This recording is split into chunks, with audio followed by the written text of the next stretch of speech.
Hi, this is Wright, osteopath.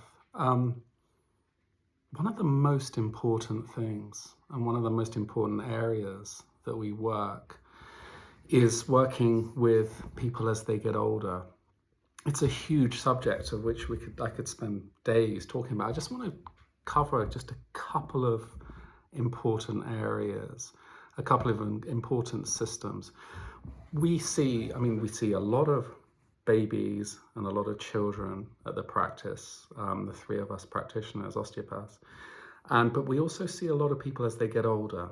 And typically when people come in to see us as they get older, they have a list of different issues, in lots of different areas, which builds up. And that's normal, because as we get older, there's more wear and tear in the system. And things need support in whatever area, and it's very important. Osteopathy is in my experience, is a wonderful tool to support areas that start to have wear and tear and start to create trouble. It's like almost if you're taking a car, as a car gets older and becomes a super classic, it needs care and attention to keep it shiny, everything moving perfectly, everything oiled. And it's the same. This is what we do is we work with different systems and maximize expression, which maximizes the longevity of joints, certain systems in the body. So that's the general premise. And the great thing about the osteopathy we do, it's very gentle, it's very supportive, it's not harsh on the body, it works with the body's natural health. So one of the most important areas, of course, is the musculoskeletal system, which undergoes, because we weight bear, because we have our occupational postures we spend all our lives doing, certain areas wear and tear. And the function of the back starts to have wear and tear, of course, the hips, the knees. Very importantly, one of the really important areas to work on is the mechanics of the feet, because we need our feet in order to maintain walking for as long as we can.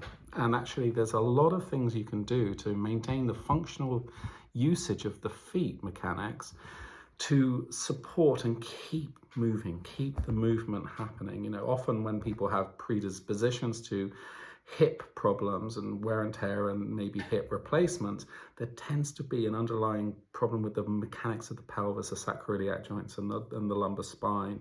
So everything is interconnected. For example, if you have a problem with the elbow, often the shoulder's involved. There's a postural pattern, the mechanics of the upper ribs, the mechanics of the lower ribs, the pelvis, the hips, right into the legs, the neck, So really important to maintain function, to keep everything going, because otherwise everything starts to, the areas, if we're slightly offline, for example, like a car with the tires are out of alignment, that wears more. So if you get the alignment back, everything's just functioning as well as it can, it maximizes that functional use of those joints and keeps them going, hopefully. Another area, the second area, there's so many areas that we work with. The second area, and I'm only saying this because yesterday morning in this practice here, I treated 6 people who were getting older, who had chronic, i.e. long-term lung conditions, from COPD to bronchiectasis, emphysema. There's a whole list of people who I was working with yesterday. And it's terribly important. We can have a great deal of an effect on the function of the lungs. And there's so many people who I work these days who have chronic coughs after, say, a COVID or after other chronic cough. Is the 100-day cough as well, where people, so I'm treating coughs a lot of the time at the moment, and it's really important to get the function of the ribs, the diaphragm, all the mechanics of breathing, which kind of lock up as you get older, to function properly, because you need the lungs working, they need space in them, you need function to allow yourself to breathe properly and the lungs to drain correctly through their lymphatic system. And if that tends to lock up and doesn't work as well, you start to get problems and tendencies.